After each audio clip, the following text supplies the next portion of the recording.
Good evening दोस्तों। I am Rajnish sir. GS की class लेने के लिए शुरुआत करता हूँ। टारगेट अश्विनी क्लासेस में आपका स्वागत है। कई दिन की ब्रेक के बाद आज क्लास डाल रहा हूँ। ठीक है, आप लोगों के लिए खुशखबरी, वैकेंसीज आ चुकी है एसएससी जीडी के लिए, और आने वाले टाइम में और वैकेंसी आएगी 1 महीने 2 महीने 4 महीने बाद। तो इसलिए आप लगातार अपनी तैयारी करते रहिए। आज मैं स्टार्ट करता हूँ आपकी करंट अफेयर्स की एक क्लास के लेके आया हूँ। स्टार्ट करते हैं, देखते हैं क्या।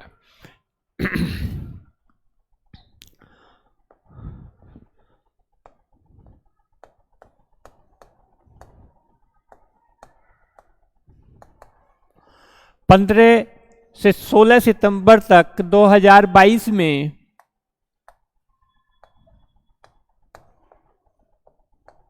एससीओ का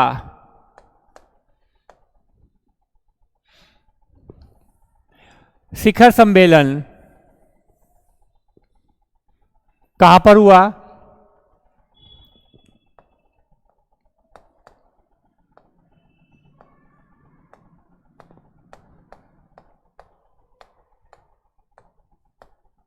जानते हो आप कहां पर हुआ?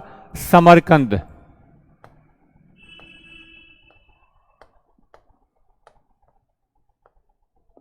समरकंद में एससीओ का शिखर सम्मेलन हुआ। समरकंद जो कि एक देश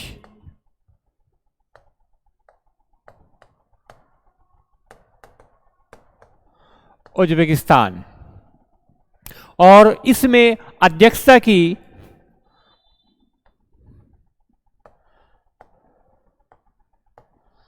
उज्बेकिस्तान के राष्ट्रपति शौकत मिर्जियान मिर्जियोयेव ने अध्यक्षता की।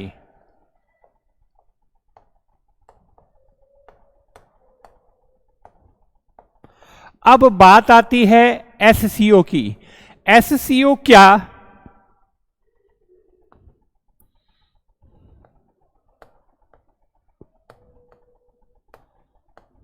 संघाई सहयोग संगठन, संघाई कोऑपरेटिव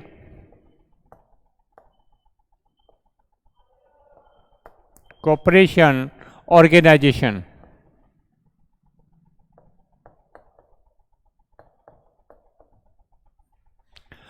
अब इसका हेडक्वार्टर बीजिंग चीन में। बीजिंग चीन में एससीओ का हेडक्वार्टर। अब ये कौन से नंबर का सम्मेलन हुआ संघाई में, ये आप जानते हो। इसकी स्थापना 2001 में हुई। तो कौन से नंबर का सम्मेलन था ये? 22वां सम्मेलन।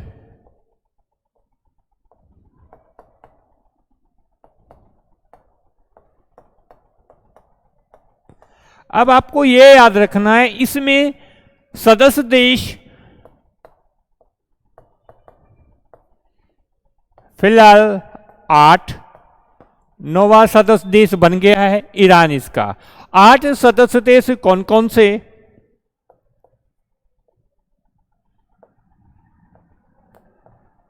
उज्बेकिस्तान, किर्गिस्तान,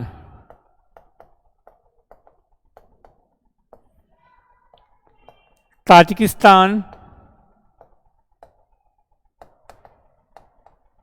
और एक है आपका कजाकिस्तान। यह मध्य एशिया के देश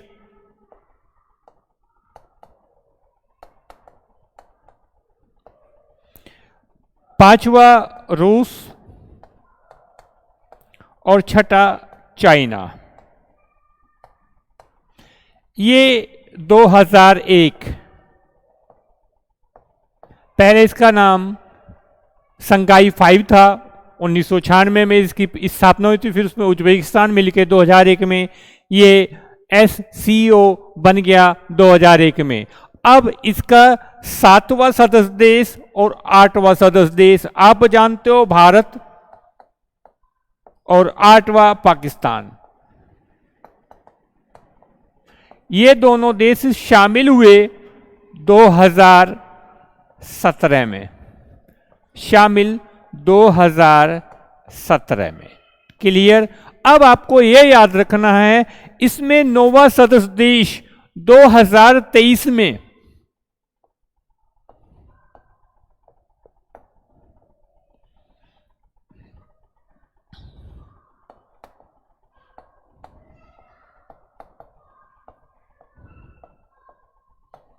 शामिल हो गया है ईरान। तो याद रखिएगा, अगले साल जो इसका सम्मेलन होगा 2023 में, 9वां सदस्य देश ईरान। ईरान का राष्ट्रपति इसमें उसने पार्टिसिपेट किया, उसका नाम इब्राहिम रईसी। तो ये 2023 में ईरान भी शामिल हो गया, इसका हो जाएगा 9वां सदस्य देश। इसके बाद अब आपको याद रखना है 2023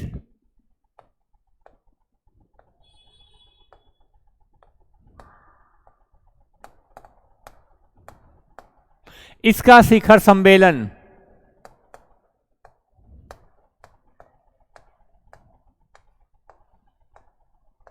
होगा।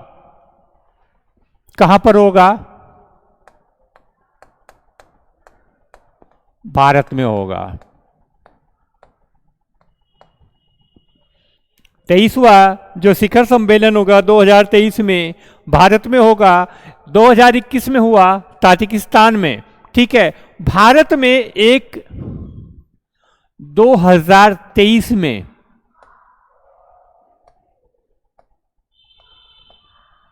एक बहुत बड़े संगठन का शिखर सम्मेलन होगा। किसका?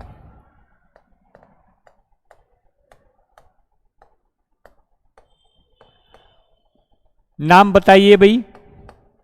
जम्मू कश्मीर में होगा और वो होगा G20 का। दो 2023 में भारत G20 की सदस्यता भी करेगा और 2023 में SCO की भी सदस्यता करेगा। G20 में शामिल देश कितने?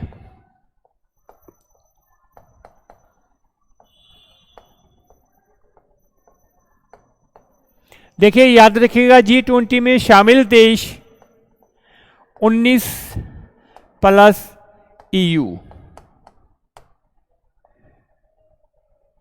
तो 19 देश और एक EU, यूरोपियन यूनियन। जिस यूरोपियन यूनियन में सदस्य देश आप जानते हो कितने? 27।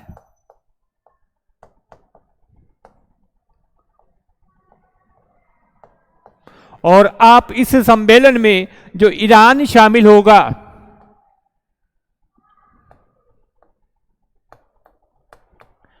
ईरान की राजधानी क्या है?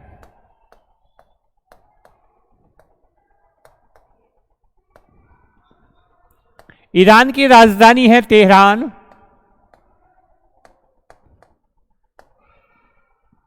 और ईरान की करेंसी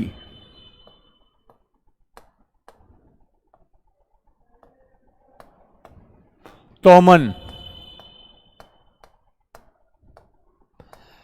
ईरान की मुद्रा तोमन। ईरान का पुराना नाम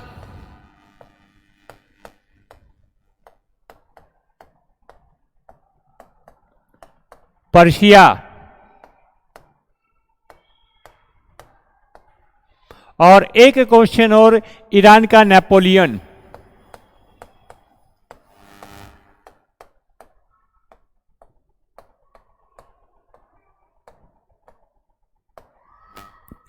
ईरान का नेपोलियन कौन? नादिर शाह। इन क्वेश्चन को आप ऐसे रिलेटेड करके ही कर पाओगे। नादिर शाह ने 1739 में भारत पर आक्रमण किया था।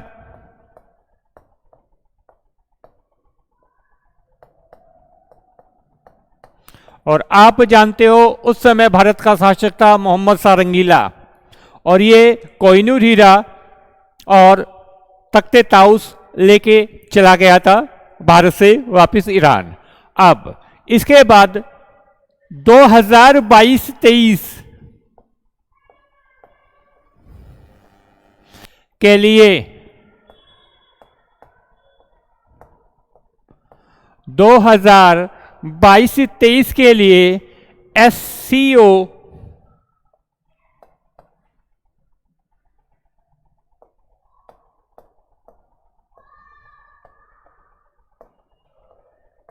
पर्यटन व सांस्कृतिक राजधानी घोषित।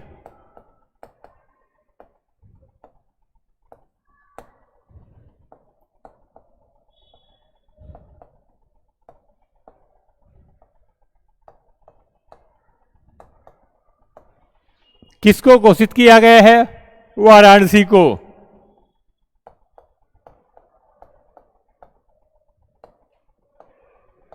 दो 2022-23 के लिए पर्यटन व सांस्कृतिक राजधानी घोषित किया गया है वाराणसी को।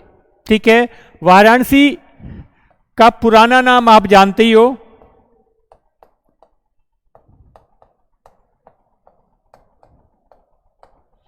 बनारस। और वाराणसी में डीजल लोकोमोटिव वर्क्स,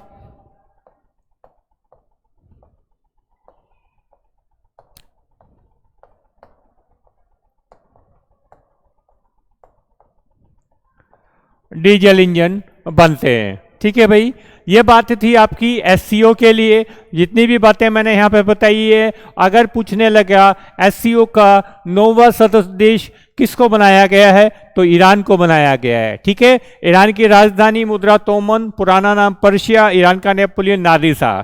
ये कुछ क्वेश्चन है, ज्यादा क्वेश्चन नहीं, 4-5 क्वेश्चन होते हैं किसी भी चीज से रिलेटेड, वो आप क्लियर कर लीजिएगा। फिर आपको किसी भी पेपर में वो क्वेश्चन घूम फिर के आपके आते रहेंगे। इससे आगे चलते अगला टॉपिक,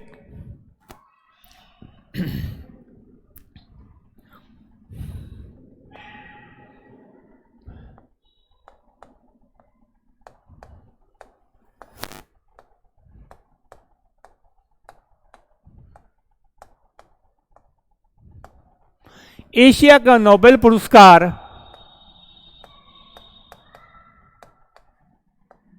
कहा जाता है।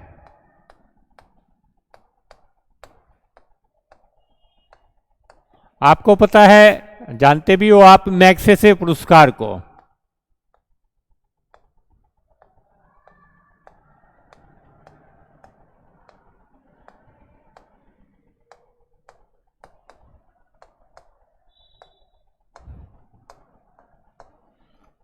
मैग्सेसे पुरस्कार को एशिया का नोबेल पुरस्कार कहा जाता है। मैग्सेसे पुरस्कार आप जानते हो फिलीपींस देश देता है, लेकिन किस वजह से?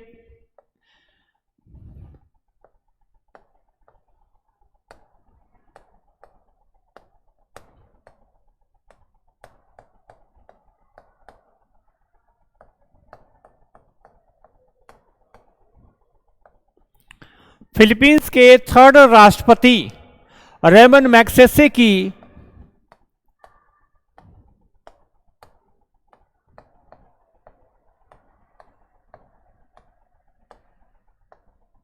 एक विमान दुर्घटना में, हेलीकॉप्टर दुर्घटना में मृत्यु हो गई थी 1957 में।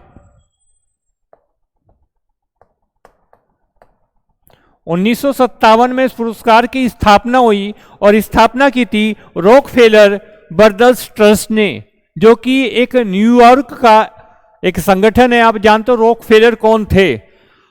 आपको एक बात बताओ, यूएनओ का जो हेडक्वार्टर बना हुआ है वो मैनहट्टन द्वीप पर है, मैनहट्टन द्वीप पर जो न्यूयॉर्क में। और उस भूमि को जो जो ये जमीन डोनेट की थी वो रॉकफेलर ने की थी। तो ये रॉकफेलर वो थे, न्यूयॉर्क के रॉकफेलर ब्रदर्स बंधुओं के कहने पर उन्होंने कहा कि भाई इसके लिए एक पुरस्कार शुरू करना चाहते हैं। तो फिलीपींस सरकार ने सहमति देके इस पुरस्कार को शुरू कर दिया। 1957 में इसकी देने की बात हुई, लेकिन पहली बार दिया गया 1958 में।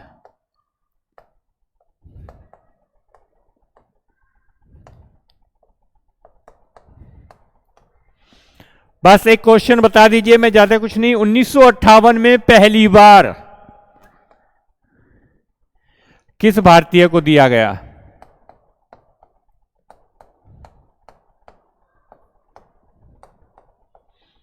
मैग्सेसे पुरस्कार प्राप्त करने वाले पहले भारतीय का नाम विनोबा भावे।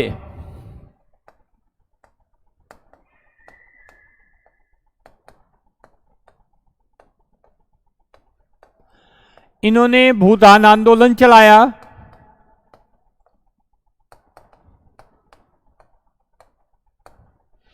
इनका एक आश्रम पवनार आश्रम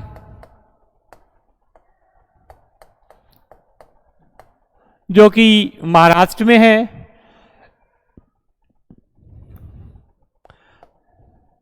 और ये प्रथम सत्याग्रही थे।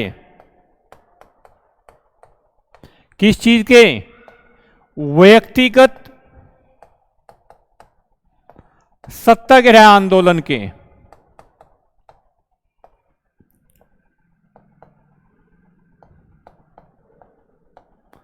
व्यक्तिगत सत्याग्रह आंदोलन जो कि 1940 में चला था और महात्मा गांधी ने चलाया था। इस आंदोलन को दिल्ली चलो आंदोलन कहा जाता है।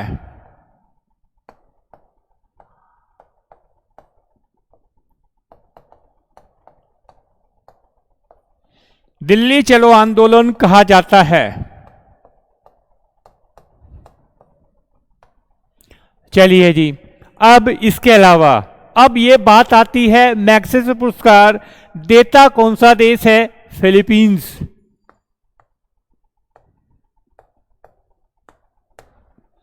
फिलीपींस देता है।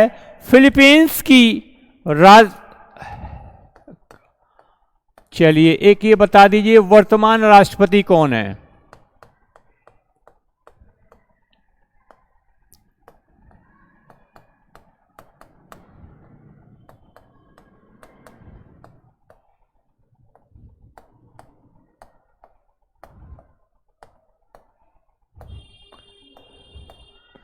फिलीपींस के वर्तमान राष्ट्रपति है अब Bong Marcos junior.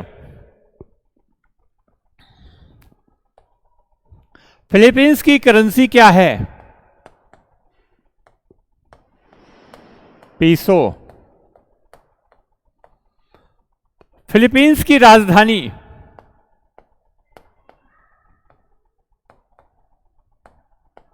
Manila. Manila में आप जानते हो सेकंड एशियाई खेल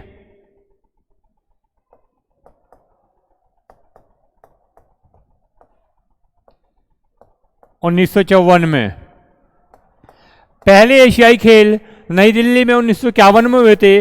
दूसरे एशियाई खेल 1954 में मनीला में हुए थे।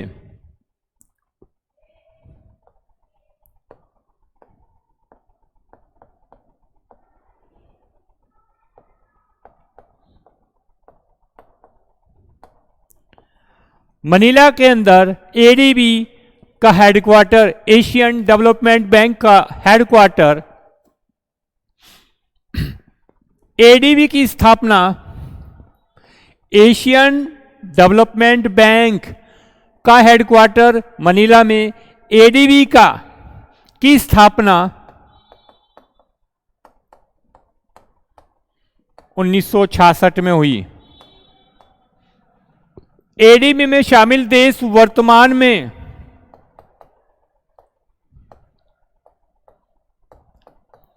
68। एडीबी का अध्यक्ष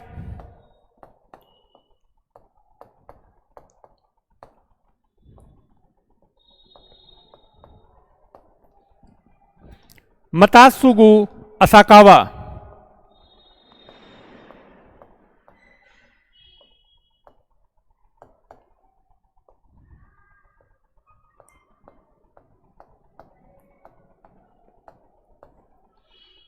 और एक क्वेश्चन और, मनीला में केंद्रीय अंतर्राष्ट्रीय चावल अनुसंधान केंद्र। मनीला में अंतर्राष्ट्रीय चावल अनुसंधान केंद्र।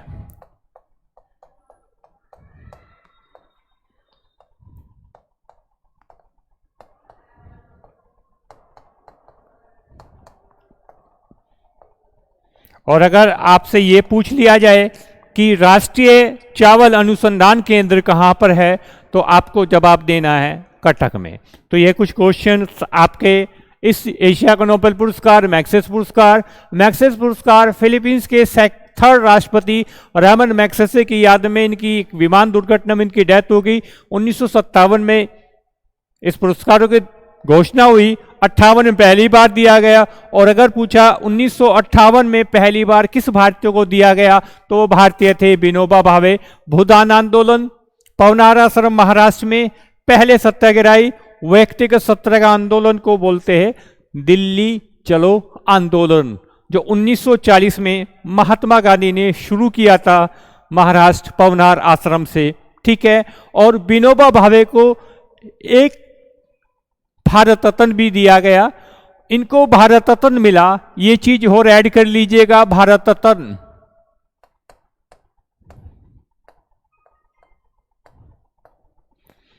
जिस सन में एस चंद्रशेखर को फिजिक्स में नोबेल मिला। ठीक है। या जिस सन में भारत ने पहली बार क्रिकेट का वर्ल्ड कप जीता 1983। चलिए जी, ये यहां तक के क्वेश्चन आपके थे। इससे आगे चलते हैं।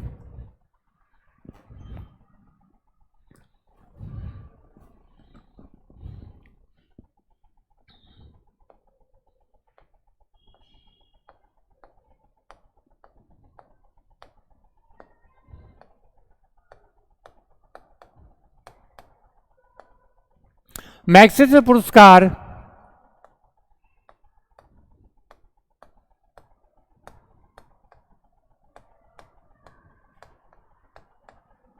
देने की घोषणा किस तारीख को होती है?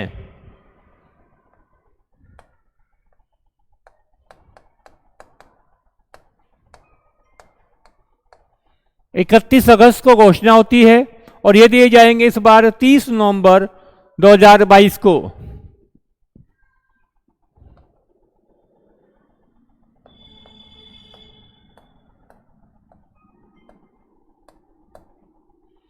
मैग्सेसे पुरस्कार 2022 में किन किन को दिया गया?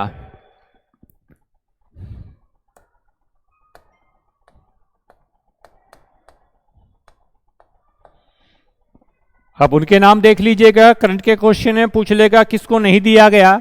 पहले व्यक्ति थे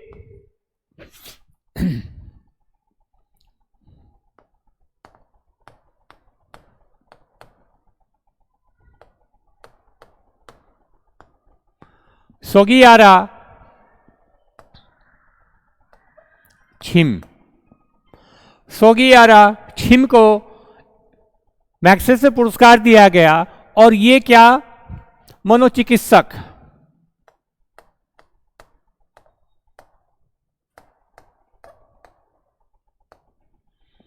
ये किस देश के? कंबोडिया के।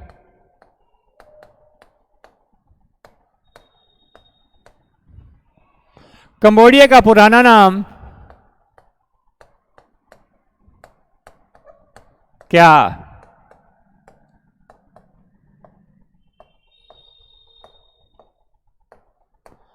कंपुचिया।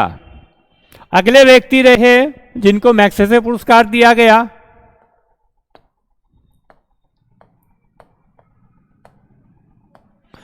तदासी हथौरी। ये नेत्र रोग विशेषज्ञ,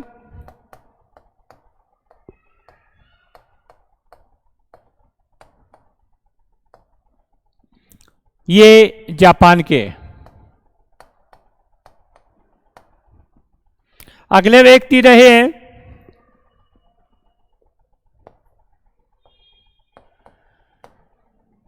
बर्नार्ड मैड्रिड,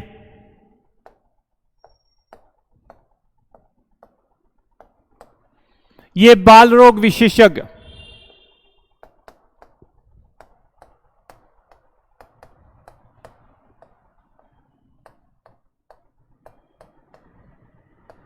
और ये किस देश के? ये फिलीपींस के।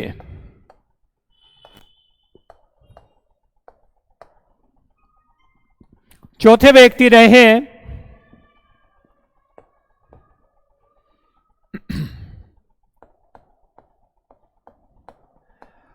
गैरी बेन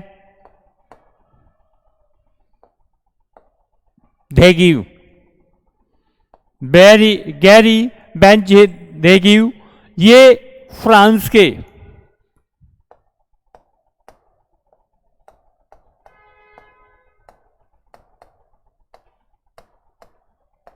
पर्यावरण कार्यकर्ता फ्रांस के। इन्होंने क्या काम किया? इंडोनेशिया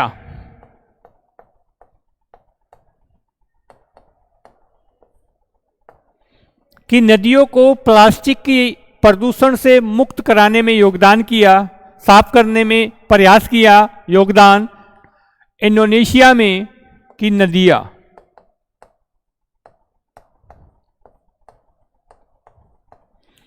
प्लास्टिक कचरा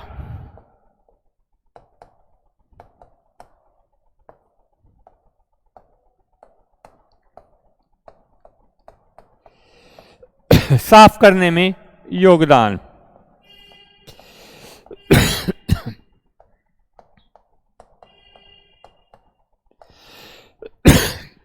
ठीक है भाई, अब याद रखिएगा मैक्सेस पुरस्कार ये इन 4 व्यक्तियों को दिया गया 2022 में। अगर मैं कहूँ इससे पहले किस भारतीय को, पहले का मैंने नाम बता दिया, अब 22 में किसी को नहीं दिया, भारतीय की बात कर रहा हूं, 21 में किसी भारतीय को नहीं, तो 2019 में रवीश कुमार को। ये याद है, क्वेश्चन आ सकता है 2019 में रवीश कुमार को पत्रकारिता में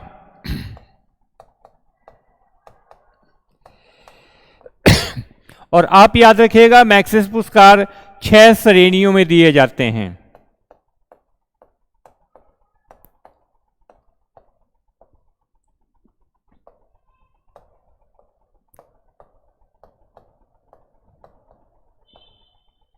छह श्रेणियों में दिए जाते हैं।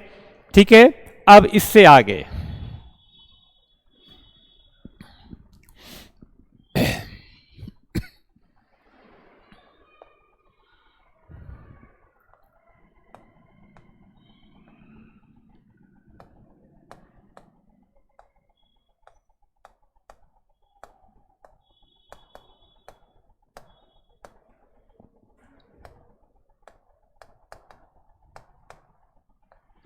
दो 2022 का मैन बुकर पुरस्कार किस व्यक्ति को, किस लेखक को दिया गया?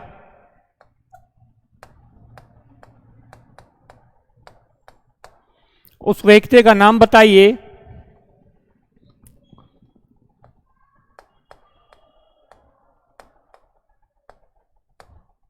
सोहान करुणा तिलका।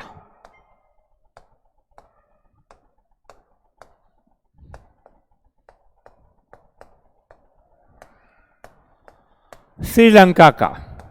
इसको मैन बुकर पुरस्कार दिया गया 2022 का। सोहान करुणा तिलका, इनकी पुस्तक किस पुस्तक के लिए?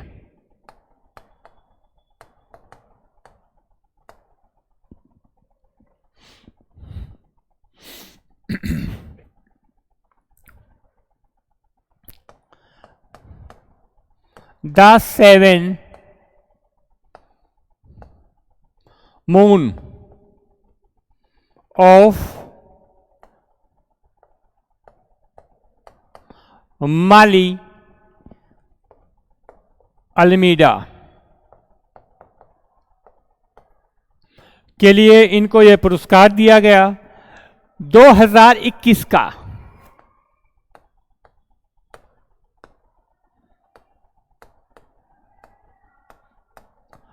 मैन बुकर पुरस्कार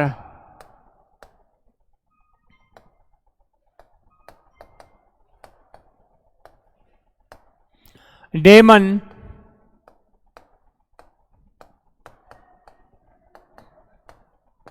गलगुट को, डेमन गलगुट को। और ये किस देश के? साउथ अफ्रीका के।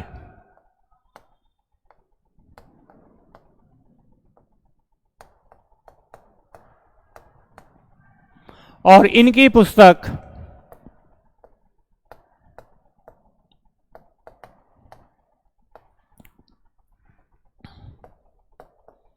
एट नाइट ऑल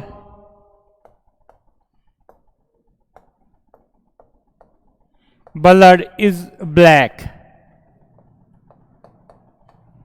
ये इनकी पुस्तक रही जिनके लिए 2021 का मैन बुकर पुरस्कार दिया गया।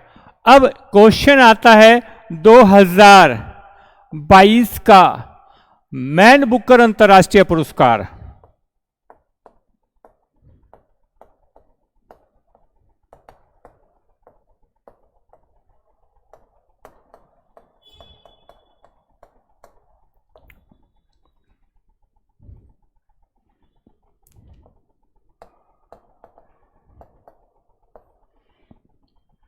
यह दिया गया गीतांजलि श्री को, भारत की गीतांजलि श्री को। और इनकी बुक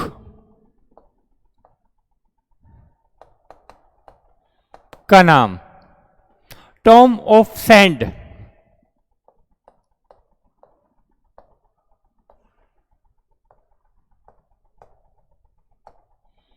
रेत का मकबरा। 2021 का मैन बुकर अंतर्राष्ट्रीय पुरस्कार किसको दिया गया? डेविड डियोप को।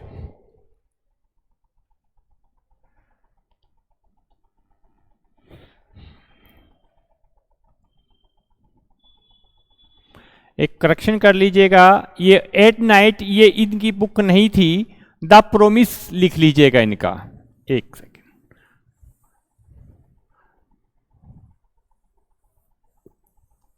ये बुक नीचे वाले की है, द प्रोमिस। ठीक है। और इनकी जो बुक जो मैं अगले का नाम लिख रहा हूं, डेविड डियोप, ये फ्रांस के, ये फ्रांस के। इनकी बुक ये थी जो मैंने ऊपर लिखी थी, at night all blood is black. ठीक है भाई, ये आपके कुछ क्वेश्चन आपके वन लाइनर जो आपके पेपर में पूछे जाते हैं, लेकिन कुछ समय के बाद आप भूलने लगते हो, तो इसलिए इनका रिमाइंड रखिएगा। ये जो मैन बुकर पुरस्कार की अगर शुरुआत की बात करें, इसकी शुरुआत, मैन बुकर पुरस्कार की शुरुआत जो हुई वो किस सन में हुई? वो सन आप याद रखिएगा 1969 में। और अगर इसकी बात पूछे मैन बुकर अंतर्राष्ट्रीय पुरस्कार की शुरुआत किस सन में हुई?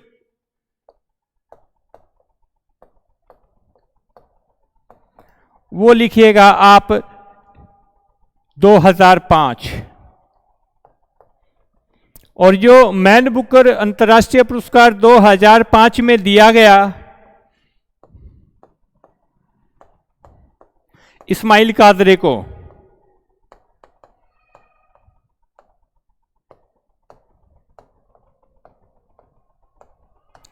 अल्बानिया के थे ये। इससे आगे क्वेश्चंस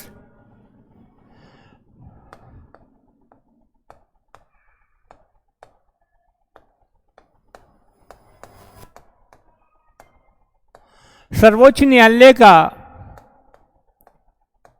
वर्तमान मुख्य न्यायाधीश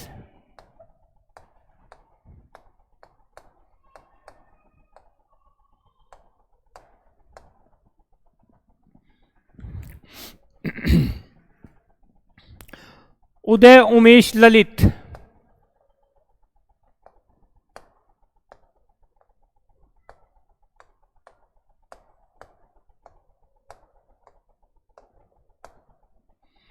उदय उमेश ललित 49वें।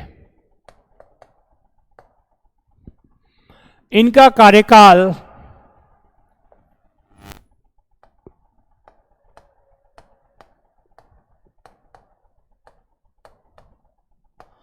8 नवंबर 2022 तक है और 74 दिन तक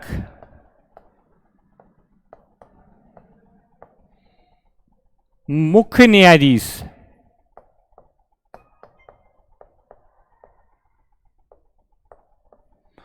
74 दिन तक मुख्य न्यायाधीश रहेंगे। ये 8 नवंबर को हट जाएंगे और आप जानते DY चंद्रचूड़ भारत के 50वें सर्वोच्च न्यायालय के मुख्य न्यायाधीश बन जाएंगे। तो सर्वोच्च न्यायालय का वर्तमान मुख्य न्यायाधीश फिलहाल अभी है उदय उमेश ललित। इनको शपथ किसने दे रहा है आपको पता है, राष्ट्रपति। ध्यान रखिएगा, क्या द्रौपदी मुर्मू या रामनाथ कोविंद? तो इनको शपथ द्रौपदी मुर्मू ने दिलाई थी, ठीक है। और अगर द्रौपदी मुर्मू को शपथ किसने दिलाई? NV रमन्ना ने दिलाई, ठीक है। ये थोड़ा सा ध्यान रखिएगा।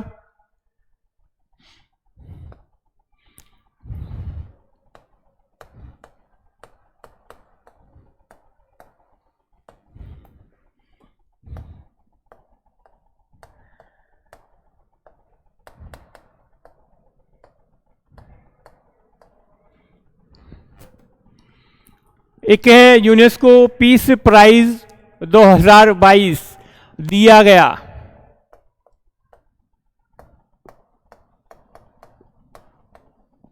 किसको दिया गया?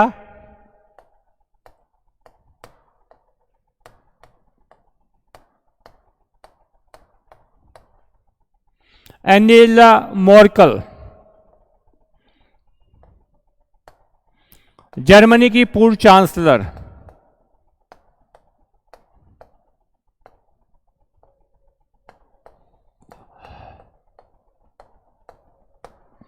आप जानते हैं एंजेला मर्केल 2005 में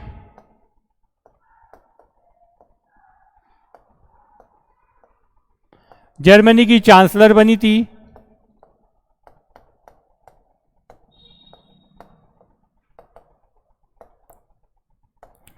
जर्मनी की चांसलर बनी थी एंजेला मर्केल 2005 में। अब एक क्वेश्चन याद रखिएगा, एंजेला मर्केल 2005 में जर्मनी की चांसलर, वर्तमान में जर्मनी का चांसलर कौन?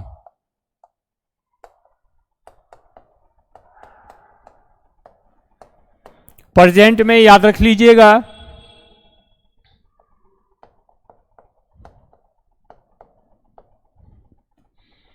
उसका नाम है Olaf Scholz.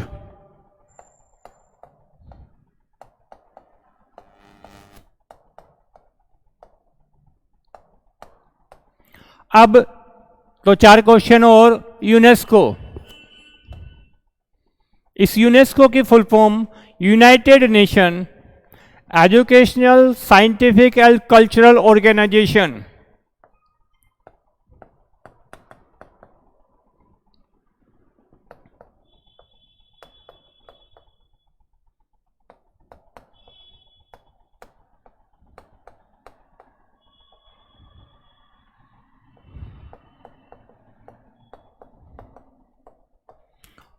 And Cultural organisation.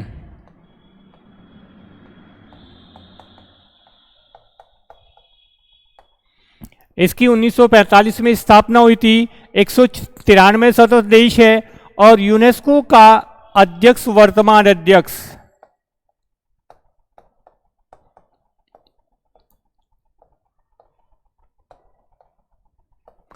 Andre Azoulay.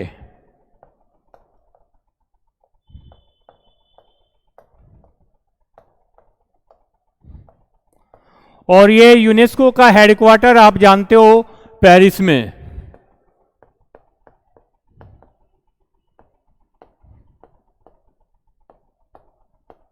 और ये पेरिस सीन नदी पर है।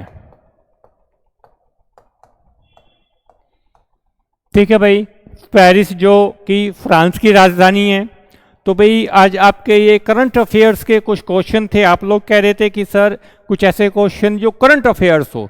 ये आपके बिल्कुल अपडेट वाले क्वेश्चन हैं जो आपके पेपर में पूछा जाता है। बहुत से बच्चे शिकायत करते हैं, कहते हैं जी इतना कैसे याद करें। आप जानते हो जैसे कहा है जाता है ये महासागर है जी इसके लिए आपको पढ़ना पड़ेगा और बार बार पढ़ना पड़ेगा। तो इसलिए मैं कहता हूँ आज के टाइम में हर एग्जाम को, किसी भी एग्जाम को क्रैक करने के लिए आपको 4 सब्जेक्ट होते हैं, 4 सब्जेक्ट में महारत हासिल करनी पड़ेगी। किसी में भी अगर आप कमजोर रह गए तो वहीं आप मार खा जाओगे और मेरिट से बाहर हो जाओगे। तो इसीलिए कहा गया है कि इसके लिए आपको एक प्रयास, बार बार याद करो, बार बार पढ़ो। जैसे कोई चीज़, आपका कोई फ्रेंड हुआ जिसे आप रोज मिलते हो, उसी तरह ये जीएस है। जितने बार बार याद करोगे, कोशिश करोगे, लिख के याद करने की कोशिश करो। मतलब ये देखो कि कुछ आइडिया ऐसा लगाओ कि ये याद कैसे, जैसे कि आप अपनी पुरानी बातें याद करते हो तो वो एकदम 10 साल 20 साल। मैं अगर पूछता हूं कि गब्बर सिंह किस फिल्म में, तो सब कहते हैं शोले। लेकिन अगर कहने देखो शोले का डायरेक्टर कौन, तो बहुत कम लोग नहीं बता पाएंगे। जैसा कि भाग मिल्खा भाग मूवी आई थी, उसका डायरेक्टर कौन। तो आजकल ये डायरेक्टर भी पूछे जाते हैं। एकदम कुछ नहीं होगा, धीरे धीरे घंटा 2 घंटा इस जीएस के लिए भी समय निकालिए और फिर आपके इस सिलेक्शन को कोई नहीं रोकेगा। यह हमारा आपसे वायदा है। लेकिन प्रयास करिए, ना हो मैं हूं आपका कराने के लिए। क्या तरीका है, आज मैं करंट अफेयर्स की ये कुछ क्लास आपको दी थी सिर्फ इसलिए कि आप इस चीज़ को समझ सके। पढ़ना पड़ेगा। और एक रिक्वेस्ट करता हूँ कि कम से कम और कुछ नहीं, लाइक का बटन तो दबाई दिया करिए। शेयर करना ना करना तो वो आपकी इच्छा की बात है, लेकिन एक बार लाइक का, और कमेंट्स बॉक्स में हाँ अच्छा बुरे की कुछ ना कुछ तो आपके कमेंट्स बॉक्स में देखते हैं तो बहुत कम कमेंट्स आते हैं। तो अच्छा सा नहीं, आप चाहे कम ही बताओ या कुछ सुधार की बात बताओ या अच्छी बात बताओ, कुछ भी अच्छा बुरा जो लगे एक बार कम से कम लिख लिया करो, जिससे कि हमें भी टच में रहे कि हाँ इस स्टूडेंट ने हमारी वीडियो देखी। अब हमें कैसा पता लगेगा कि आपने देखी नहीं देखी? जब तक उस वीडियो को पूरा नहीं देखोगे जब तक कुछ पता नहीं लगेगा। ठीक है, डाटा आप लोगों के पास बहुत है, मोबाइल में जीबी भी बहुत है, तो इसलिए ये क्लास मैं ही ख़त्म करता हूँ।